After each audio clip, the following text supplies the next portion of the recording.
Hello everyone, this is Albert again. In this video, I will do a short segment about a focused topic. And today, I'm going to cover why we should start, when in code, we should start with smaller code threads and gradually move to bigger code threads. So the example taken here is also from my recent City League game against Michael Chen. So I'm just going to fast forward to where the final code happened and give an example why. So in the top left corner, we're gonna see a code. This code being black throwing in here. And this is where the game happened, and then many moves later, a trade happened. So the final position is where white lived in the corner and black got 2 moves in the top right corner and lived locally. And then I was able to win by half a point. But it was kind of a scare because I didn't play the optimal sequence. The reason being, I played this code thread too late. So let's start with conceptually why we should play smaller code threads first. So first of all, in a code, we have to determine how big the code is. Otherwise, you don't really know what type of code thread you can find. It's not always easy or efficient to calculate the exact point, like 35, 50, or like 47, but you should kind of know the ballpark. So right now we're trying to deal with this corner. So it's easily more than 30 points. If you don't have this type of intuition yet, I encourage you to try to count. Just the number of stones, how many spaces are involved, and we'll do an example of that a little bit later. So establish that, and the other thing is figure out how much do you need to gain from the code. So that will involve 2 things. First is to figure out how many points you lose from starting the code. So here, if I don't start the code, I can just play endgame. So later, at some point, white will need to fill again because of literally shortage. So white has 4 points. And in the case of me starting the code, if white wins the code, white will have, let's see, 2, 4, 6, 7. So black loses 3 points here plus another point here, because then now white can push here later. So about 4 points.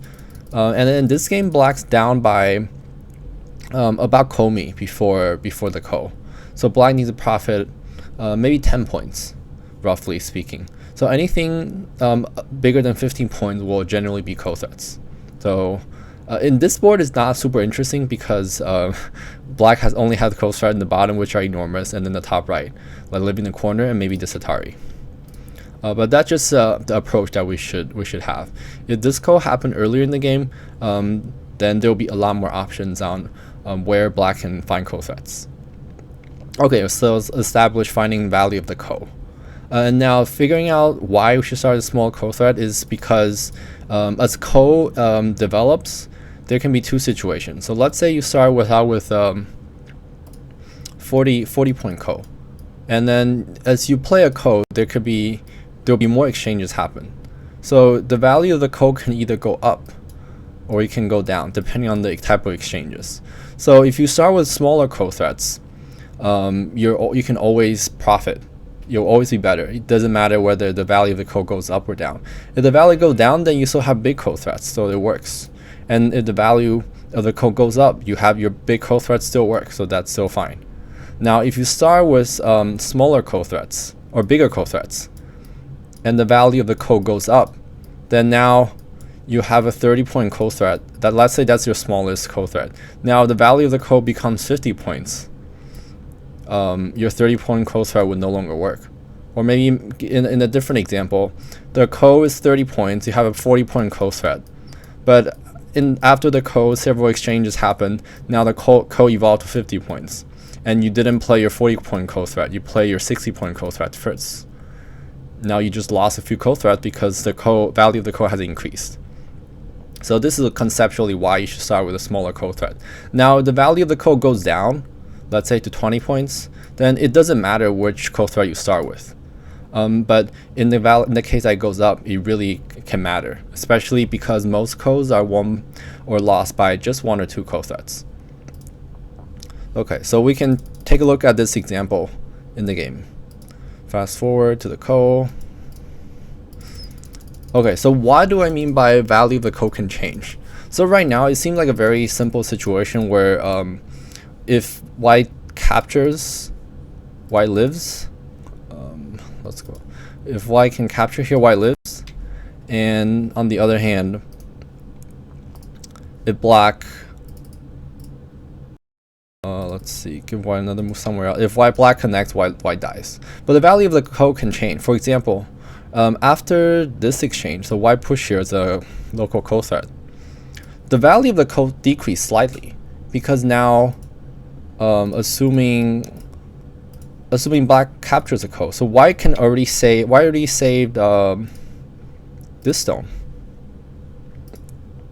So actually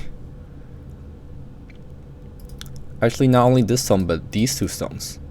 So in this case, black can connect here and black only captures the corner. Now of course this is still enough for black to win, but we can see now black's gain is limited to this side, which has 2, 4, 6, 8, 10, 12, 14 stones. About 30 points, give or take. Before, this will involve 3 more stones right here. So in this case, the value of the code decreases as white uses local code threats. But after a few more moves, the value of the code changed again, and this time it increased. Disconnection. So notice now black's group on the left is not connected to any other group. So in the case that white lives, there could be some life and death issue here, and we'll see why. So in the game, white live in the corner and then have this attachment. The exact reading here is a little bit more difficult, but basically, black can live, but at a cost. The cost being that when white throws in here, black can no longer capture. If black captures here, white can Atari. Now this becomes a ko.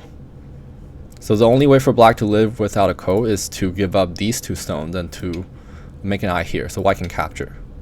So this could be like something like 3, maybe 4 points. So the value of the ko increased by that amount. So at this point, black's gain the top right is kind of muted by white's gain the corner and also on the end game gains on the left. So that's why I thought black won by a lot, because black won, got a free corner, but I only ended up winning by half, and this is why. I lost a little from the ko and also this end game sequence that I missed earlier. So the other thing is we have to figure out which ko threats are the smallest and the biggest, of course. So in this game, at the start of the ko, I have a few obvious ko threats. There's a throw in here, maybe use a number. 1, 2, 3, 4, 5. So the sequence on the left matters, so maybe I'll resequence it. So this is definitely a ko threat. This is a ko threat. This is a ko threat. Throwing in here is a ko threat, and then same with this sacrifice, and then 2 more here, and then 1 here, and then the last one is connecting. Now I won't bother counting whites because it's just a lot of local threats. But among the 9, we can see if the left side and the bottom all involve much bigger groups than top right. So top right is very clearly the smallest. In other situations, it won't be so obvious which ko threat is the smallest. Unfortunately, we have a simple case here. So for a quick exercise, let's figure out how big is the number 9 ko threat. Pause the video here for a little bit, maybe 5, 10, 20 seconds, to see if you can figure out. Hopefully, our answers will converge to the nearest 1 point. So fast forward, I live in the corner. So let's go through this together. We can just, for the simplicity, make this Atari, because eventually, no matter what happens in the corner, black will make this Atari. So in order to count the swing, we just basically figure out what was the original situation when what happened after. So it would be helpful if we just limit the space here. So let's put a stone here. So each side gains 1 point from the exchange. So there's no net loss. It will simplify our calculation. How many points does white have? 4 stones, that's 8, 10, 11, 12, 13. Or no. So it's 8, 10, 12, 14, 17, 18, 19. So up to this point is 19. And of course, black has 0. Let's double check. 8, 9, 10, 12, 14, 18 plus this point is 19. And there's a reason why I'm counting the P19.2. As you gain more experience, this will become much easier. So it's 19 to 0. And let's see what happened in the game. Okay, so in the game is this situation happened.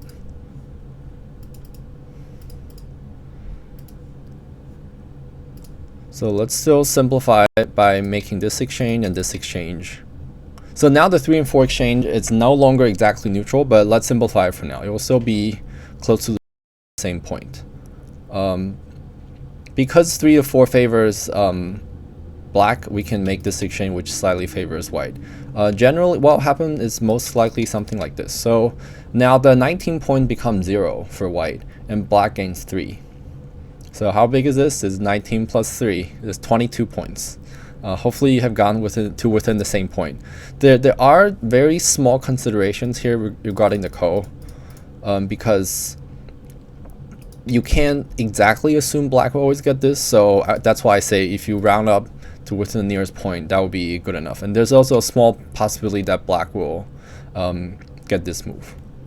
But that's kind of how you do it. Just calculate the swing from both sides. And to do the top left real quick, if we assume that white can connect here, so the stones involved are these 14. 2, 4, 6, 8, 10, 11, 12, 13, but the capture stone could be another stone. So 14, let's just say it's a 13. Yeah, 13. So that's 26 points, 27, 28, 29, and then some implication here. So this is a 30 plus point ko. So just to recap, in the ko, we should start with the smallest ko threat. The reason being, if the value of the ko increases, your original small ko threats may no longer be ko threats. And if you start with the smaller ko threats, you can always save your bigger ko threats for either future ko or in the case when the value of the current ko increases. And on the other hand, if you notice your opponent is playing all the big ko threats first, and you still have some big ko threats left, you should try to increase the value of the ko. And a simple example is something like this.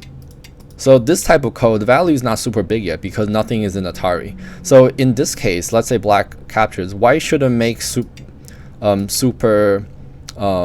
big ko threats. Something like this. This is white loses a lot of points. And it's not very good. It's inappropriate at this point. So let's say black takes another ko back, and then white just wastes a bunch of ko threats here, like the big ko threats. So now black can try to increase the value of the ko by playing something like this. So now when white makes a ko even bigger, black will be at advantage in the number of large ko threats. So if at this point something like this will no longer be a threat because black can just capture. There are other examples of making a ko bigger, but basically when nothing is in Atari in the ko besides the ko stone, it's probably not as big.